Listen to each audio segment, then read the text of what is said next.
ሳይንቲስቶች ለክብደት መቀነሻ የሚረዳውን መላ ስዊች አገኙ። በአንጀቶ ውስጥ ስብን እንዲያቃጥሉ ወይም እንዲያከማቹ የሚወስን አንድ ጥቃቅን ሕይወት ያለው ፍጡር ባክቴሪያ አለ። ሳይንቲስቶች ይህ ባክቴሪያ አመጋገባቸውን ሳይቆጣጠሩ ሁሌም ቀጭን ሆነው በሚቆዩ ሰዎች አካል ውስጥ በከፍተኛ መጠን እንደሚገኝ ደርሰውበታል። በአንጻሩ አብዛኞቹ ከመጠን በላይ ወፍራም ሰዎች ዘንድ የዚህ ባክቴሪያ መጠን በጣም አነስተኛ ነው። ስለዚህ ዛሬ ምናልባት በጣም ከባድ የሆኑ የአመጋገብ ስርዓቶችንና የአካል ብቃት እንቅስቃሴዎችን ሞክረው ክብደት መቀነስ ያልቻሉበትን ምክንያትና የዚህን ወሳኝ ባክቴሪያ ሳይንሳዊ ምስጢር አጋራችኋለሁ። ከሁሉም በላይ ደግሞ በመጨረሻ የሚፈልጉትን የክብደት መቀነስ ውጤት እንዲያገኙ ይህንን ባክቴሪያ በሰውነት ውስጥ በተፈጥሮ የምናሳድግበት መንገዶችንም አሳያችኋለሁ። እስካሁን የተነገሩት ክብደት መቀነስ ማለት ካሎሪ ማስገባትና ማስወጣት፣ መመገብና ማቃጠል ብቻ እንደሆነ ነው። ነገር ግን መራራው እውነት ይሄ ነው። ለሰዎች አንድ አይነት ምግብ ተመግበውና ተመሳሳይ የአካል ብቃት እንቅስቃሴ አድርገው ነገር ግን ፍጹም የተለያየ የክብደት መቀነስ ውጤት ሊኖራቸው ይችላል። ይህ ለምን እንደሚሆን አስቦት ያውቁ ይሆናል? ሳይንቲስቶች በመጨረሻ መልሱን አግኝተውታል። መልሱ በአንጀት ውስጥ በሚኖረው አክሮሜንሺያ በሚባል አንድ የተለየ ባክቴሪያ ውስጥ ይገኛል።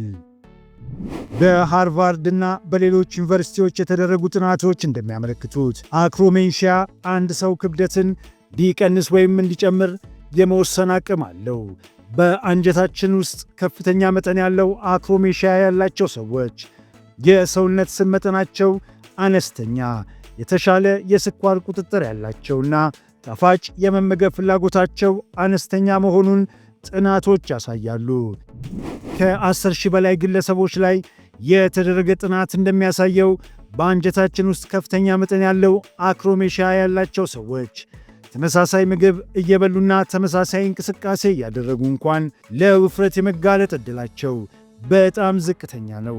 ለዚህም ነው የሳይንስ ማኅበረሰቡ ይህንን ባክቴሪያ የቅጥነት ባክቴሪያ ስኪኒ ባክቴሪያ ብሎ የሚጠራው።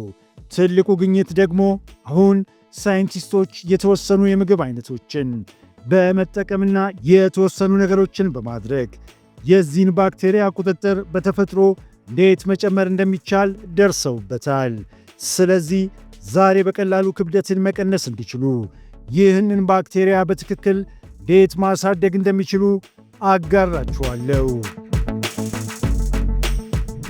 ነገር ግን በመጀመሪያ ይህ ባክቴሪያ ክብደትን ለመቀነስ እንዴት እንደሚረዳ ሳይንሳዊ ሂደቶችን ላብራራላችሁ። ይህ አክሮሜንሺያ ባክቴሪያ በአንጀት ውስጥ ከሚኖሩ በቢሊዮን የሚቆጠሩ ረቂቅ ተዋሲያን አንዱ ነው።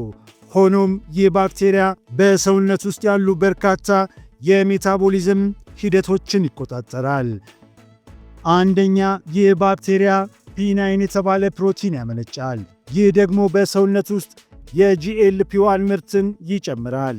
ይህ ጂኤልፒ1 የክብደት መቀነሻ መድኃኒቶች ሊጨምር የሚያደርጉት ያው ሞለኪል ሲሆን ይህ ባክቴሪያ ግን የፒናይንን ፕሮቲን በማመንጨት በሰውነት ውስጥ በተፈጥሮ ይሠራል። ሁለተኛው መንገድ የአንጀት ግድግዳን በማጠናከርና ለሜታቦሊዝም መቃወስ ምክንያት የሚሆነውን የአንጀት መላላት በመጠገን በአንጀት ውስጥ ያለውን መቆጣት ኢንፍላሜሽን ይቀንሳል። በተጨማሪም የአክሮሜንሺያ ባክቴሪያ በአንጀት ውስጥ ያለውን ንፍጥ በመመገብ ፋቲ አሲድ ይቀይረዋል። እነዚህ ውህዶች ደግሞ በሰውነት ውስጥ የስብ መቃጠን እንዲፋጠን ይረዳሉ። ስለዚህ በአጠቃላይ በአንጀቶ ውስጥ ብዙ አክሮሜንሺያ ባክቴሪያ በኖረ ቁጥር ሰውነቶ የሚመገቡትን ምግብ በተሻለ ሁኔታ እንዲያስተናግድ ያደርገዋል።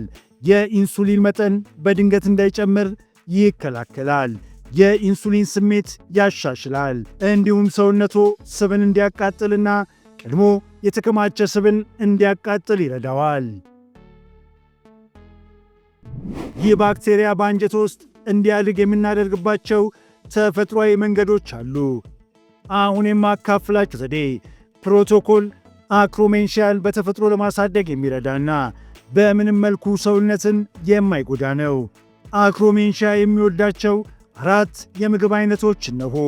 አንደኛ፣ ጥቁር ቸኮሌት፣ ቢያንስ 70% እና ከዛ በላይ የሆነ ጥቁር ቸኮሌት ማለቴ ነው።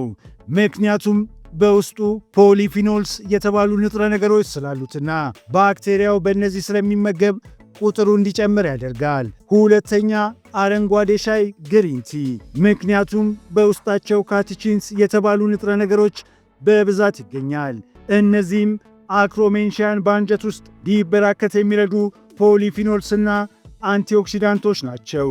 ሶስተኛ፣ ሮማን ፖሚግራኔት፣ ሮማን ኢላጂታኒንስ በሚባሉ ንጥረ ነገሮች የበለጸገ ነው። እነዚህ ውህዶች በአንጀት ውስጥ ያለውን የአክሮሜንሺያን መጠን እንደሚጨምሩ ተረጋግጠዋል። አራተኛ፣ ብሉቤሪ፣ ብሉቤሪዎች በፖሊፊኖል ውህዶች የበለጸጉ በመሆናቸው በአንጀት ውስጥ ለአክሮሜንሺያ እድገት ይረዳሉ። እነዚህ 4ቱ ምግቦች አክሮሜንሺያን የሚጨምሩ ሲሆን በተመሳሳይ ጊዜ ደግሞ አክሮሜንሺያን የሚገድሉ እነዚህ 4 ነገሮችን ማድረግ ማቆም አለቦት። የመጀመሪያው የተቀነባበሩ ምግቦች ፕሮሰስድ ፉድስ፣ የተቀነባበሩ ምግቦች ፕሮሰስድ ፉድስ መመገብ ማቆም አለቦት፣ ምክንያቱም ባክቴሪያውን በቀጥታ ይገድሉታል። ሁለተኛ፣ ስር የሰደደ ውጥረት፣ ለከፍተኛ ውጥረት መጋለጥና በሰውነት ውስጥ የኮርቲሶል ሆርሞን መጠን መጨመር ለአክሮሜንሺያን ባክቴሪያ በጣም ጎጂ ከመሆኑም በላይ ጥራቱን ይቀንሰዋል። ሶስተኛ፣ ደካማ እንቅልፍ፣ ስለዚህ ከ8 እስከ 9 ሰዓት የሚቆይ ጥሩ ጥራት ያለው እንቅልፍ ማግኘቶን ያረጋግጡ። አራተኛ፣ አንቲባዮቲክስ፣ አንቲባዮቲኮች አክሮሜንሺያን ጨምሮ በአንጀት ውስጥ ያሉ ጠቃሚ ተዋሲያንን በሙሉ ያጠፋሉ። በእርግጥ ለሕይወት አስጊ የሆነ ሁኔታ ካለና አንቲባዮቲክ የግድ አስፈላጊ ከሆነ መጠቀም አለቦት። ነገር ግን ያለ ምክንያት በየጊዜው አንቲባዮቲኮችን ከመውሰድ ይቆጠቡ። አሁን ደግሞ የ30 ቀናት የአክሮሜንሺያ መልሶ ማግኛ ዕቅድን ላካፍላችሁ። ከመጀመሪያው እስከ 2ኛው ሳምንት ማንኛውንም አይነት የተቀነባበሩ ምግቦች ፕሮሰስድ ፉድ መመገብ ያቁሙ። በቀን 1 ሲኒ አረንጓዴ ሻይ በተለይም ማቻቲ ቢሆን ይመረጣል። መጠጣት ይጀምራሉ። እንዲሁም ሮማን በየቀኑ ምግቦ ውስጥ ያካትቱ።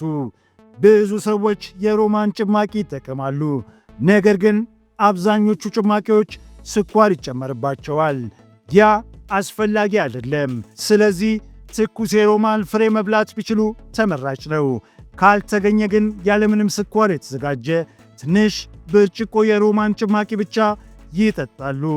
ከ3ኛው እስከ 4ኛው ሳምንት በመደበኛነት ማሰላሰልና ጥልቅ አተነፋፈስ ልምዶችን በማድረግ ውጥረትን፣ ስትረስ የመቆጣጠር ስልቶችን እንዲጀምሩ።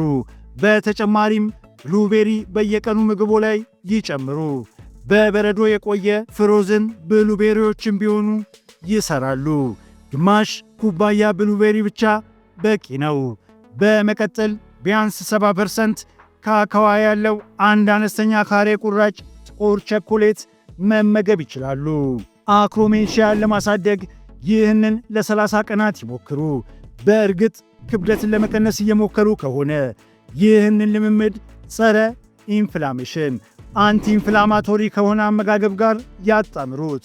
እንዲሁም በቀን ከ20 እስከ 30 ደቂቃ የአካል ብቃት እንቅስቃሴ ማድረግ ይጀምሩ። አሁን በሰውነት ውስጥ ዘላቂ የሆነ ክብደት ለመቀነስ ቁልፍ ሊሆን የሚችል ሚስጥራዊ ባክቴሪያ አውቀዋል።